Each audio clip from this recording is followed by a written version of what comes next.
자리에 초대해 주셔서 감사합니다. 그리고 성가대 찬양 너무 감사합니다. 매주 하는 찬양인데 많은 분들이 악보를 안 보고, 저도 음악을 참 좋아하는 사람인데 다 외워서 하는 게 쉽지 않은 일입니다. 근데 참 귀한 찬양 감사드리고요. 우리 강 목사님으로부터 저에 대해서 모르는 사람이 대부분이실 거니까 소개를 조금 하셔도 된다고 그래서, 저는 현재 밴쿠버에 있는 밴쿠버 기독교 세계관 대학원에 작년까지 설립해서 한 20년간 원장을 하다가 작년에 원장을 물려주고 지금은 교수로서 신대원에서 가르치고 있습니다. 그전에는 한국에서 경북대학교에서 물리학과 교수로 조교수부터 정교수까지 가르쳤습니다. 아시겠지만 연구 분야는 창조론, 여러 이슈들을 다루고 있고요. 가르치는 분야는 창조론하고 기독교 세계관 쪽에 강의들을 주로 하고 있습니다. 지난 9년 전에 주빌리 셰플이라고 하는 우리 학생교회인데, 사실 신대원의 학생교회는 목사교회입니다. 우리 학생들의, 교인들의 70%가 목사들과 그 자녀들로 이루어진 그런 교회를 개척해서 학교 내에 채플로서 교회를 거의 9주년이 이제 한 달 남았는데 하고 있습니다. 교회에 대한 여러 가지 비관적인 얘기들, 개척교회에서 되나 이런 여러 가지 비관이 많은 속에서 개척교회가 그래도 된다 하는 걸 좀 보여주고 싶어서 모두가 다 목회자가 되는 그런 교회, 담임 목사가 자원봉사해도 교회가 될 수 있다는 걸 보여주고 싶어서 시작을 했습니다. 그래서 지난 9년 동안 아주 기쁘게 섬기고 있습니다. 오늘 이 말씀은 사실은 교회란 무엇인가, 우리가 늘 묻는 질문이지만은 이것을 통해서 저나 여러분들이나 다 교회가 일주일에 한 번 오는 곳이지만 이 교회의 삶이 우리의 삶의 행복도죠. 굉장히 많은 부분을 차지하고 있습니다. 우리의 삶에서 직장 혹은 우리의 사업에 관계된 일로 우리의 삶을 일주일에 대부분의 시간을 보내지만 깨어있는 시간에, 그러나 교회의 삶이 우리가 하나님 앞에서 우리가 정말 얼마나 승리하며 행복하게 살 수 있는가를 결정하는 아주 중요한 요소입니다. 그래서 저는 이 교회란 무엇인가, 아주 원론적인 질문이지만 오늘 갈라디아서 말씀을 가지고 함께 좀 생각을 해봤으면 좋겠습니다.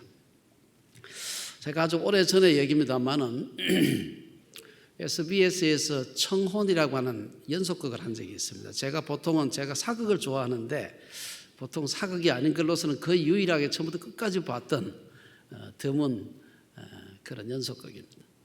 내용이 사실은 뻔한 내용이었어요. 누군가 하면은 그 전체 설정이 아주 돈 많은 큰 회사를 하는 그 외아들, 그 집의 외아들이죠. 외아들이 있었고 그 외아들과 그 다음에 이혼을 해서 아이가 하나 있는 어떤 한 이혼녀의 로맨스를 다룬 그런 얘기입니다. 여러분이 그 끝이 어떻게 될 거라는 거 대충 끝까지 얘기 안 해도 아실 겁니다. 외아들의 어머니 되는 소위 아들의 엄마 되는 분이 그 자기 아들과 연애하는 그 이혼녀를 얼마나 못마땅하게 보는지 마치 송충이 보는 것 같은 그런 얘기가 쭉 나오고 있습니다. 사실은 어떤 의미에서 오늘날 우리 연속극에서 많이 볼 수 있는 그런 겁니다만, 저는 보면서 한국 사회가 평등 사회라 그러지만 평등하지가 않구나 하는 생각을 많이 했습니다. 그야말로 평등 사회, 몇 평 사느냐, 몇 등 하느냐가 한국 사회를 규정한다, 그런 얘기도 하지 않습니까? 우리 사회에 인도의 카스트바 같은 제도는, 계급 제도는 없지만 우리 사회가 엄연히 눈에 보이지 않는 계급이 있구나 하는 것을 많이 생각을 하게 됐습니다. 특별히 우리 한국 사회에서 보이지 않는 계급의 많은 부분은 학력입니다. 그것만은 아니지만 그런 학력이 상당한 우리의 계급의 중요한 부분을 차지하고 있습니다. 그래서 좋은 학교를, 인류 학교를 나왔다는 것만으로 갑자기 그냥 목에 기부스를 하고 뻣뻣해지기도 하고,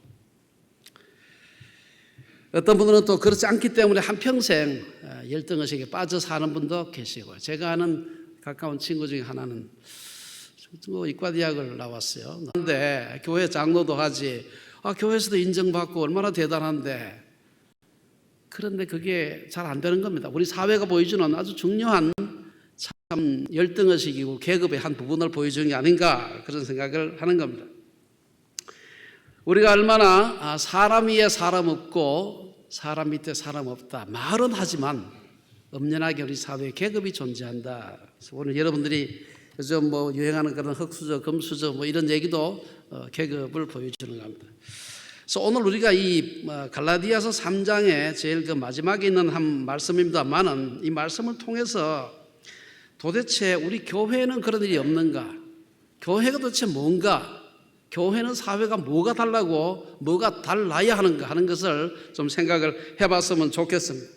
오늘 갈라디아서 3장에서 사도 바울은 사실은 그리스도와 율법의 관계를 다루고 있습니다. 그리고 처음부터 이제 그리스도와 율법에 대한 얘기를 쭉 하다가 끝에 가가지고, 사실은 오늘 26절에서 29절 끝절까지 다 해당하는 그런 말씀입니다만은 아주 중요한 교회와 관련해서 적용할 수 있는 말씀을 하고 있습니다. 이게 뭔가 하면은 우리 모두가 그리스도 안에서 하나라는 사실입니다.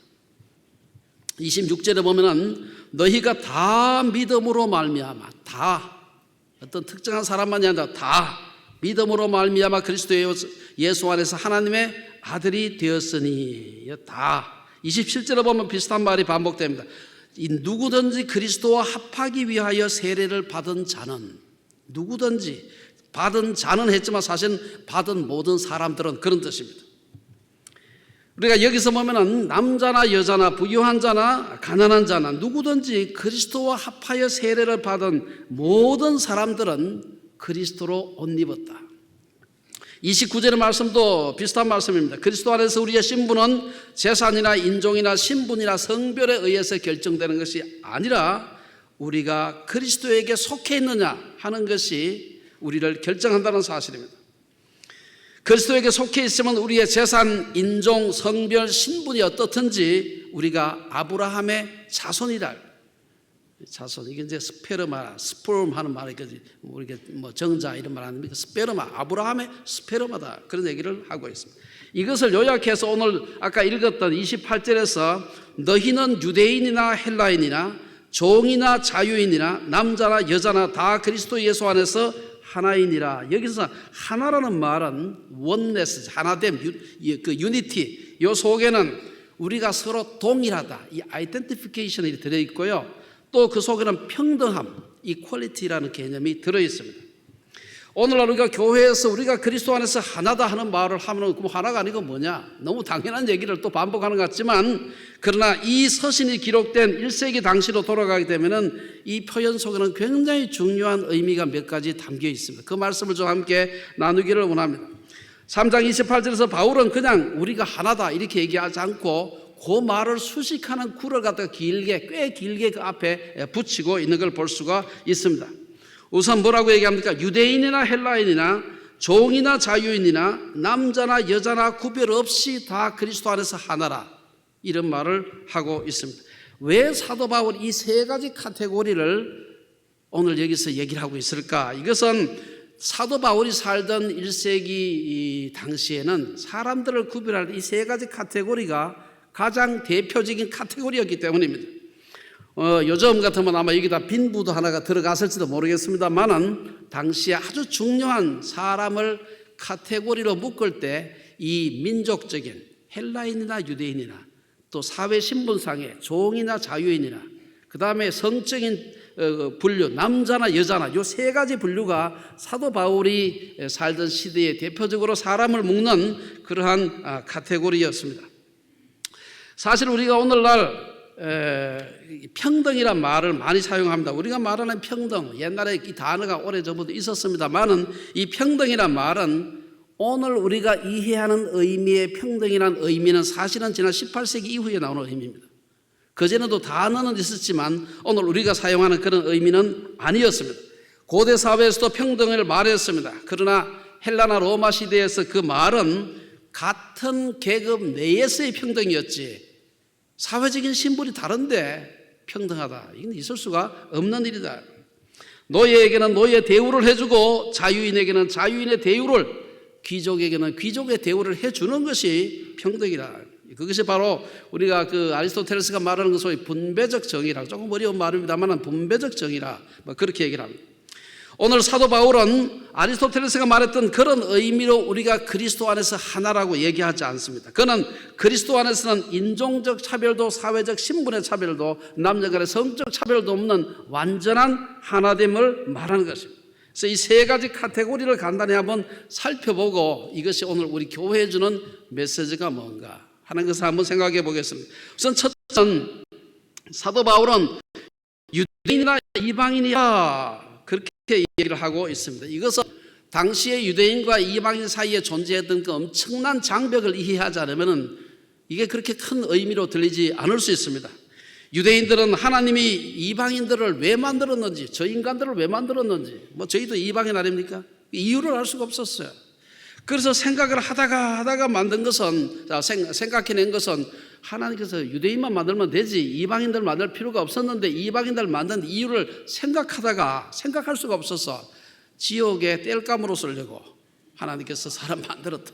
지옥의 땔감, 우리 뭐 장작돼야 뭡니까 밥도 짓고 하듯이 지옥의 땔감으로 쓰기 위해서 만들었다. 유대인들은 해산하는 이방인 임산부를 보게 되면은 그 임산부가 산고를 할 때 도와주는 것은 마치 강아지를 낳는 암개를 도와주는 것 이상의 의미를 지니지 못한다라고 생각을 했습니다. 이방인들을 유대인들이 이렇게 멸시하니까 이방인들은 유대인 좋아하겠습니까? 그래서 나타난 것이 우리 흔히 말하는 엔티세미티즘, 반유태주의입니다. 반유태주의는 굉장히 역사가 깁니다. 뭐 아주 오래됐다고 생각하는 사람은 이 바로가 그 유대인들이 가서 좋은 노릇 할 때 바로가 히브리의 남자아이들 태어나면 다 나일강에 버려라 하는 것까지 그 반유태주의의 기원을 거슬러 올라가는 사람도 있고요. 우리가 잘 아는 그 아하수에로 왕 때 크셀크세스 아하수에로 왕 때 그 하만이라는 사람 유대인들 다 죽이려고 음모를 꾸미지 않습니까? 그게 지금부터 한 2500년 전의 일입니다. 그때 그것을 반유태주의의 시조로 보는 그런 사람도 있습니다. 어쨌든 지난 수천 년 동안의 기독교 사회라고 할 수 있는 유럽에서조차도 유대인들에 대한 그 차별, 적대의식은 엄청나게 강했습니다. 심지어 여러분들 유대인들은 메시아를 죽인 민족이라고 그래서 증오의 대상이 되었는데 우리가 잘 아는 조금 창피하지만 마르틴 루터도 굉장히 그 반유태적인 그런 성격이 강했습니다. 최근에 우리 서울대학교 박흥식 교수가 쓴 그 책에 보면 사실 아주 적나라하게 종교개혁 500주년을 맞아서 루터의 이면이죠. 그것을 자세히 얘기를 하고 있습니다. 여러분 이런 그 생각해 보면은 그 루터를 가장 많이 인용했던 사람 누굽니까? 부끄럽지만 히틀러입니다. 히틀러가 사실은 그 홀로코스트 대학살을 할 때 굉장히 중요한 신학적인 기초를 바로 루터의 신학에서 찾았습니다. 부끄러운 일이죠. 이방인들에 대한 유대인들의 증오는 결혼에서도 나타납니다. 만일 유대인 남자나 여자나 이방인 여자나 남자하고 결혼하게 되면 그 결혼은 무효입니다.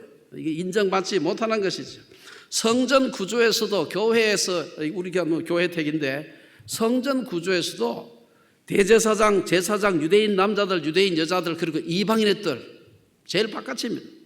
뭣도 모르고 자기가 이방인인데 유대인만 들어가는 그런 구역에 들어갔다가 깠다가면 죽을 수도 있는 것입니다. 철저하게 이방인들은 유대인들로부터 종교적으로 배제된 그런 사람들이었습니다. 지금은 그러면 그 일이 없느냐? 지금도 있습니다. 여러분 우리 여기 계신 분들 대부분 그러리라 생각합니다만은 저도 축구 경기할 때 딴 데는 다 져도 되는데 지만 안 되는 나라가 하나 있습니다. 어느 나라라고 제가 얘기를 다 알겠어요. 일본이죠. 일본에 대한 부담을 많이 가지고 있었습니다. 역사 교과서 왜곡하지요. 한국 침략을 갖다가 뭐 대륙 진출이라 그래야지 일본을 지네 땅이라 그러지요. 얼마나 불편한지 모릅니다. 정군 위안부를 뭐 한국 여자들 보서 아르바이트 했다고 그러죠. 얼마나 그 참 화가 나는지 몰라요. 지금도 1급 전범들이 있는 그 야스쿠니 신사에 가서 총리는 헌금만 하고 요새 뭐 그럽니다만은 장관들이 가서 참배하지 않습니까? 제가 언젠가 일본 교회 밴쿠버에 있는 일본 교회 설교를 한번 하러 간 적이 있습니다. 설교를 잘 했는데 은혜롭게 나한테 차를 마시는데 일본의 그 연세가 한 70대 중반 정도 되신 분인데 이분이 아주 점잖고 믿음 좋은 분이에요. 그분이 차를 마시는데 저한테 와서 자기가 좀 궁금한 게 있대요. 그래서 뭐가 궁금합니까? 왜 한국 사람들도 자기 조상한테 제사 드리면서 일본 사람들이 우리 조상한테 제사 드리는 걸 왜 그렇게 못마땅히 하느냐? 야석군의 신사는 우리 조상들을 모신 거 신사인데 거기 가서 우리가 왜 거기 가서 제사 드리는 걸 그렇게 못마땅히 하느냐? 그래서 제가 이분이 뭐 항의하려고 그러는 게 아니라 정말 몰라서 그러는 것 같아가지고 제가 무슨 말씀을 드리는 게 좋을까? 연세도 많은 분이 70대 중반이니까 꽤 연세가 드신 분이죠. 그래서 제가 생각을 하다가 한번 이런 예를 들어봅시다. 자기 조상한테 제사 드리는 걸 우리가 뭐라 하는 게 아니다. 다만 만일에 독일이 2차 대전을 일으켜가지고 프랑스도 침략하고 온 유럽을 다 침략하지 않았습니까? 그런데 독일이 만약에 히틀러 사당 만들어 놓고 거기 가서 제사 지내고 절하고 하면은 그 옆에 있는 프랑스 사람들이 얼마나 불편하겠나. 다음 생각 한번 해봐라. 그러니까 그분이 그거 조금 이해를 하시는 것 같았습니다. 어쨌든 간에 참 일본을 생각할 때마다 참 마음이 불편합니다. 게다가 또 좀 예수 안 믿는 나라는 거의 공통적으로 전 세계적으로 못 삽니다. 아시겠지만 예수 안 믿고 잘 사는 나라가 유일한 나라가 일본입니다. GNP가 어마어마하게 높아요. 못 살면 불쌍하게라도 여기겠는데 잘 사니까 불쌍하게 여기는 것도 좀 말도 이상하지 않습니까? 이런 저의 마음을 확 바꾼 계기가 한 분 있었습니다. 아주 오래 한 20년 전의 얘기입니다만은 제가 그 세계관 대학원을 만들겠다고 밴쿠버에 가 있을 때 아직 막 시작하기 전에 조금 시간이 있었을 텐데 일본에 가 있는 어떤 선교사님, 한국 선교사님 한 분이 일본 목사님들 한 5명 모시고 밴쿠버에 시찰을 오신대. 그래서 저보고 거기에 큰 교회 몇 군데 하고 신학교 좀 안내를 좀 해달라. 그 호텔도 좀 예약도 좀 해주고. 그래가지고 그분들하고 한 일주일 가까이 제가 교제할 기회가 있었습니다. 일본말을 잘 못해가지고 통역을 통해서 주로 얘기를 했습니다만은 저는 그때 일본의 그 영적인 황폐함에 대해서 제가 정말로 그때 깨닫게 되었습니다. 사실은 일본은 엄연히 종교의 자유가 보장되어 있고 선교사 비자도 내어주는 나라입니다. 그런데 아시겠지만 일본의 인구가 거의 1억 3천 가까이 1억 2,800이 되는데 이 일본에 주일날마다 교회 가서 예배 드리는 숫자가 얼마냐? 30만이 안 된다 그래요. 30만, 20몇만이라 그러더라고요. 1% 하면 1억 3천에 1% 하면 130만이 돼야 되는데 130만이 아니라 한 30만도 안 된다니까 0.3% 정도밖에 안 되는 겁니다. 이거는 마치 이슬람을 국교로 삼고 있는 나라들에 있는 크리스찬 숫자하고 비슷합니다. 사실은. 정말로 어떻게 이런 나라가 있을 수가 있나 싶은 생각이 들었고요. 제가 그리고 난 뒤에 한국을 왔다 갔다 하면서 스탑오버 하면서 일본 교회에 부흥회를 한번 간 적이 있습니다. 다카오카라고 하는 동해를 마주보고 있는 우리나라 동해와 마주보고 있는 한 30만 정도 되는 도시인데 그래서 제가 저한테 숙소를 이제 있는 데서 숙소를 잡아준 데서 이제 부흥회하는 시간 제외하고는 제가 조금 시간이 있어가지고 그 다카오카 시내를 갔다가 제가 산책 구보 겸 운동도 할 겸 나갔는데 정말 놀란 게 뭔가 하면은 인구 30만 같으면 아주 적은 도시는 아닙니다. 시골 도시이긴 하지만 그런데 교회를 눈 닦고 찾아봐도 교회가 없습니다. 파란 십자가는 여기저기 있어요. 약국 병원 표시는 여기저기 있는데 빨간 십자가는 하나도 없습니다. 제가 부흥회를 했던 그 교회도 그 뒷골목에 들어가 있어서 그 교회 제외하고는 제가 본 적이 없어요. 제가 그걸 보면서 이 사람들 1인당 GNP 5만 불, 6만 불 하는 것만 제가 봤지 이들이 얼마나 영적으로 황폐한가 하는 걸 저는 그때 보지를 못했습니다. 기독교가 전래된 지 우리나라보다 훨씬 오래되었습니다. 아시겠지만 500년이 넘었어요. 임진왜란때 이미 일본에 많은 크리스찬들이 있었습니다. 그런데 그로부터 500년이 지났는데 아직도 제가 통계를 보니까 임진왜란 때 50만이었다 그래요. 지금 30만.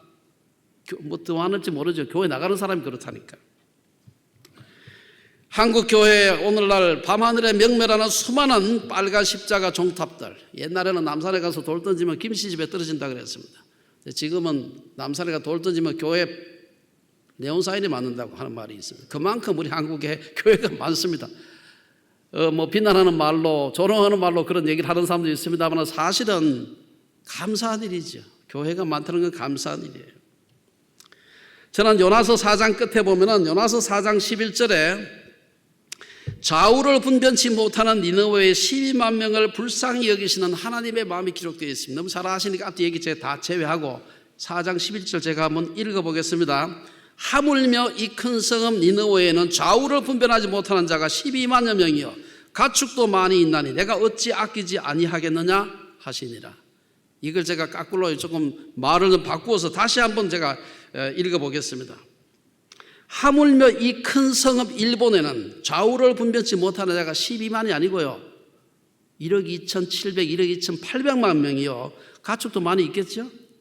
하나님께서 내가 어찌 아끼지 않겠느냐 그 말씀 하시지 않겠습니까? 잃어버린 영혼들에 대한 생각을 하면서 저는 제가 일본에 대해서 생각했던 걸 회개했습니다. 그들이 뭐 잘못했다는 걸 잘못한 행동이 잘했다는 게 아니라 일본을 긍휼히 여기는 마음을 제가 좀 갖게 되었습니다. 한국인들의 반일 감정 일본 미워하죠. 뭐 일본 사람 한국 좋아하겠습니까? 혐한 감정 혐오해요. 한국 사람들 얼마나 심한지 모릅니다. 저는 한국인들의 반일 감정 일본인들의 혐한 감정은 복음이 아니면 끊을 수 없는 악순환의 굴이다 생각을 합니다. 저는 기독교의 메시지는 친일도 친한도 혐한도 반일도 아닌 일본을 사랑하는 겁니다. 이것은 일본을 복음으로 섬기는 것이죠. 민족들 간에 존재하는 건널 수 없는 차별은 그리스도 안에서만 극복될 수가 있는 것입니다. 중국의 중화사상, 이슬람의 민족주의, 히틀러의 게르만 민족 지상주의, 자기 민족이 세상에 제일 똑똑하고 잘났다고 생각하는 사람이 많으면 많을수록 세상은 정오와 다툼으로 가득할 수밖에 없는 겁니다. 이러한 때에 유대인이나 헬라인이나 구별이 없다는 이 가르침은 복음의 능력을 보여주는 말씀입니다. 그리스도는 민족들 간에 존재하는 이 엄청난 간격과 장벽을 해소하신 것입니다. 이것이 복음의 위력이고 성령의 능력이고 이것이 교회가 무엇인지에 교회의 중요한 교회의 기능입니다. 두 번째, 사도 바울은 종이나 자유인이 하나라 그랬습니다.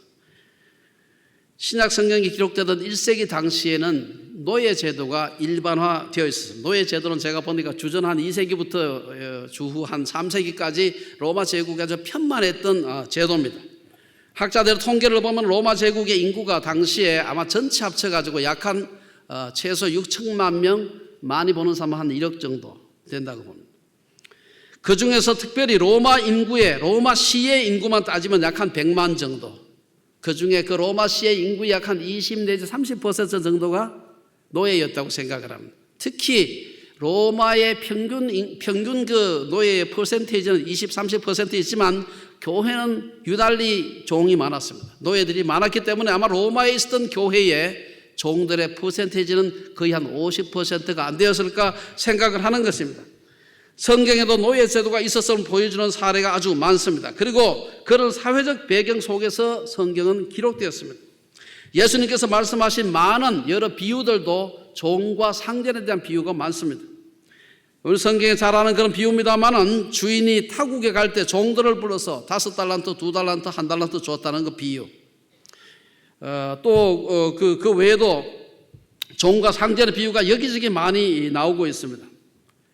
이런 모든 것들은 종과 주인의 관계가 아주 자연스러운 그 시대의 모습이라고 할 수가 있습니다. 이런 속에서 바울이 종이나 자유인이나 다시 말해서 노예나 자유인이나 그리스도 안에서 하나라고 얘기를 하는 겁니다. 이것이 갖는 당시 사회적인 충격을 이해하기 위해서는 그 당시의 종과 자유인의 관계를 이해하는 것이 필요합니다. 당시 사회에서 노예는 주인의 소유물이었습니다. 노예는 인간이 아니라 살아있는 도구였고 움직이는 물건이었습니다. 아리스토텔레스 같이 그 대단한 철학자도 노예를 주인의 소유물인 물건, 영어로 thing, 그 라틴어로 rest라 그랬습니다. 출애굽기 21장 21절에서 모세조차도 종은 상전의 재산이라 his property라 그랬습니다. 그래서 노예란 지금의 부동산과 같이 한 사람의 사회적 지위나 신분을 보여주는 척도였습니다. 노예가 많다는 것은 부유하다는 뜻, 사회적인 파워가 있다는 의미입니다. 어떤 주인은 그 노예가 자기의 거심을 갖다 나타내기 위해서 노예의 몸에다가 화인을 찍었습니다. 그래가지고 노예를 갖다가 보통은 요 우두 맞듯이 여기 팔뚝에 찍었는데 아주 그 성질이 고약한 주인은 이마에 찍는 사람도 있었어요.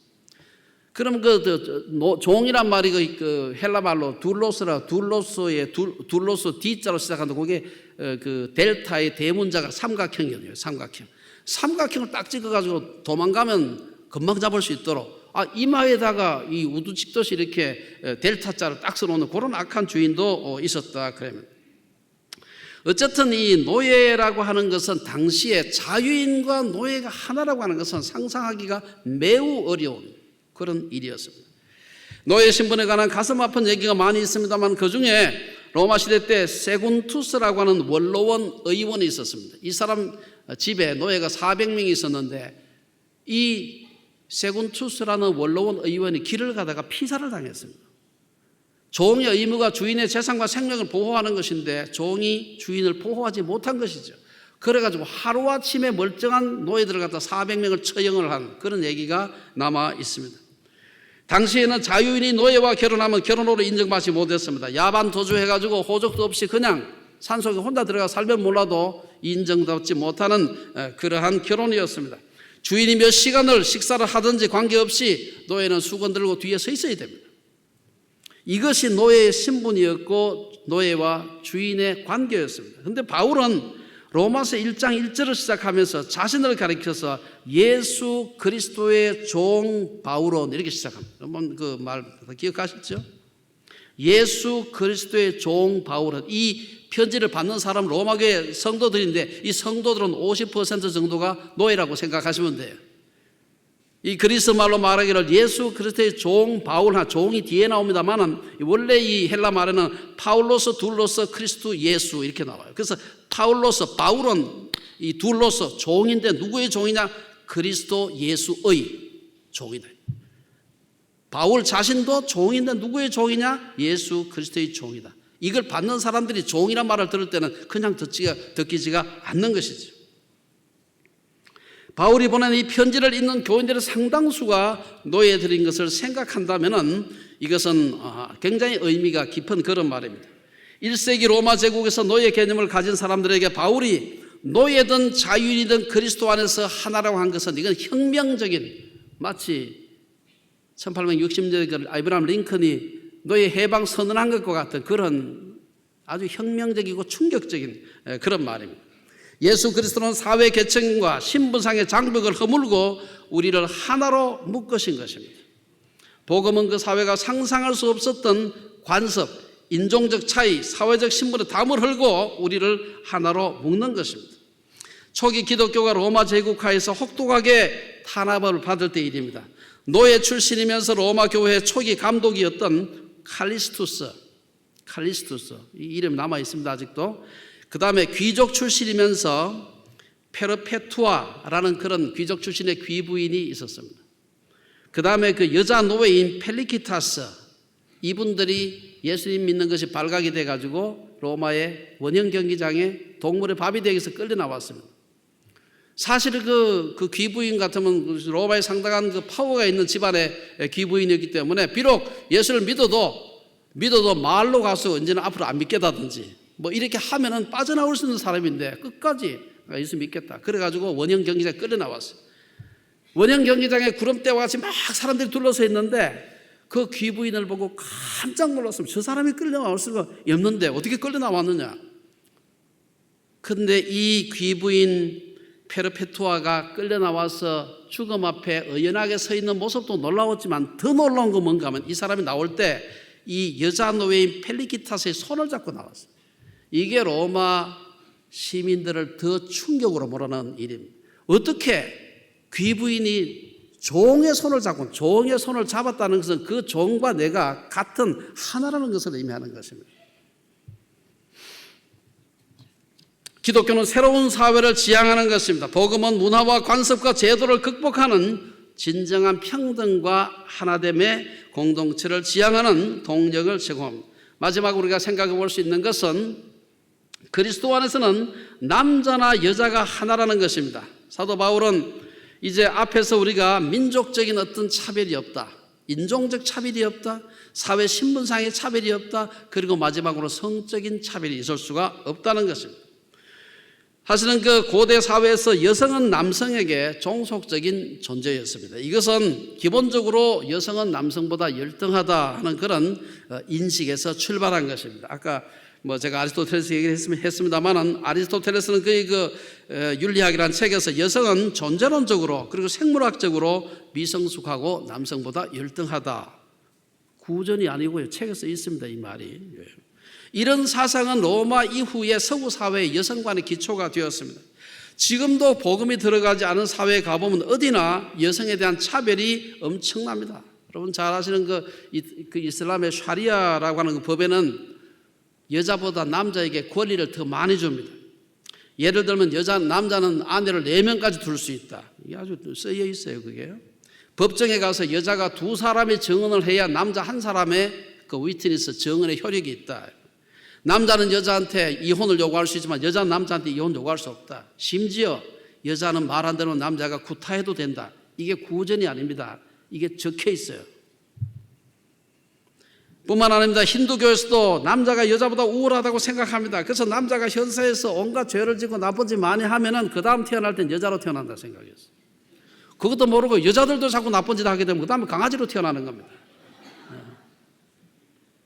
그래서 여자가 남자로 다음 세에 윤회할 때 태어나려면 엄청나게 착한 일 많이 해야 된다.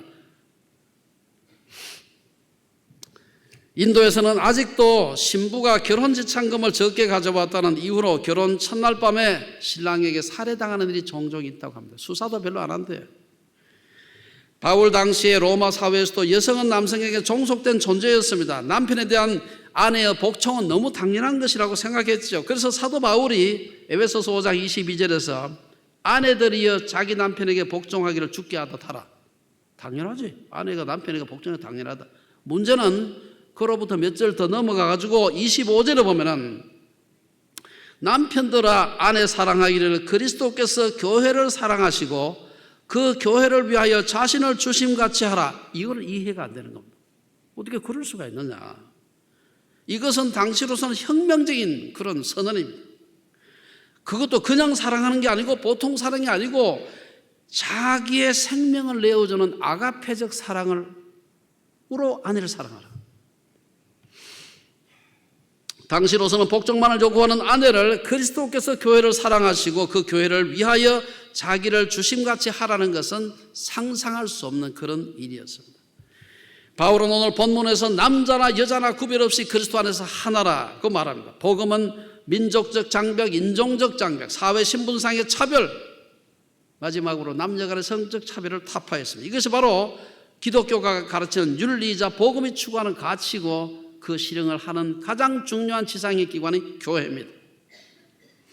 복음이 꿈꾸는 사회, 그리스도 안에 있는 새로운 사회는 이러한 차별을 없앤 사회를 만드는 것입니다. 그러면 결론적으로 새로운 사회, 새로워지는 공동체로서의 교회의 모습을 보여주는 예가 있느냐? 우리 마지막으로 한번 그것만 좀 살펴보고 마치겠습니다. 여러분이 그 로마서 16장, 로마서가 전체가 1장에서 16장까지 되어 있는데 여러 가지 많은 얘기를 하고 있습니다만 16장에 가면은 교리적인 얘기는 별로 하고 있지 않습니다. 거기 가면은 사도 바울이 인사하고 싶은 사람을 갖다가 무려 몇 사람을 거명하고 있는가 하면 26사람을 거명하고 있어요. 그러면서 누구한테 인사를 전한다, 누구한테 고맙다고 인사해 달라, 이 얘기가 쫙 나오는데 로마서 16장을 가만히 읽어보면 로마 교회의 구성원들을 좀 알 수가 있습니다. 어떤 사람이 로마의 구성원들이었을까 하는 걸 알 수가 있습니다. 요즘도 우리가 이름을 보면 그 사람의 출신을 알 수가 있죠. 여기는 우리는 다 한국 사람이나 별 거기 없습니다만은 다민족 섞여 있는 교회 가면 저 사람 이름 보니까 저 사람은 앵글로색슨 쪽의 사람이겠네, 이 사람은 스페니시 쪽의 사람이겠구나, 이 사람은 중국 사람, 이 대충 구별이 되지 않습니까? 그 이름을 보게 되면 로마 교회의 구성원들에 대한 것을 좀 알 수가 있는데요. 거기 보면은 로마 교회 가운데는 남자도 있었지만 여자도 있었습니다. 유대인도 있었지만 이방인 헬라인도 있었고 자유인도 있었지만 노예도 있었습니다.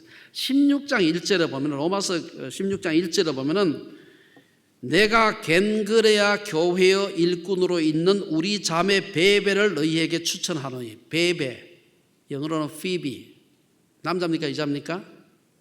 여자죠. 피비 여자입니다. 여러분 이게 아무것도 아닌 같이 생각. 요즘 우리 자매님들 많이 계시는데 자기는 누구 집사님 문제가 안 돼요. 그런데 당신은 여자를 공적인 편지에서 이름을 실명을 거명하면서 그 인사하지 않습니다. 누구누구의 딸, 아버지 이름 부르면서 누구누구의 딸, 누구누구의 아내 이래 부르죠. 그 뒤에 보면 3절에 보면은 뭐라고 돼? 너희는 그리스도 예수 안에서 나의 동역자들인 브리스가와 아굴라에게 문안하라. 브리스가와 아굴라 부부죠.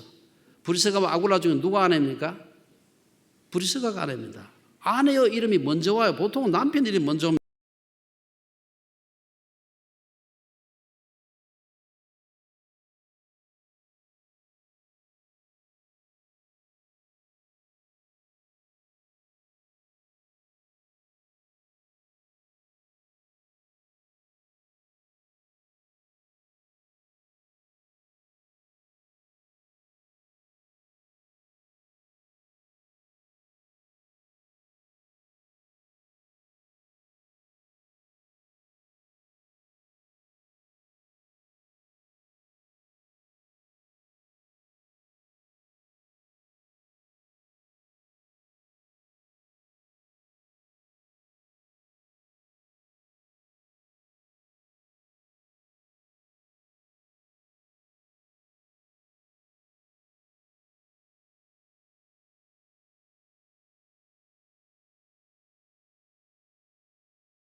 목사님을 통하여서 귀한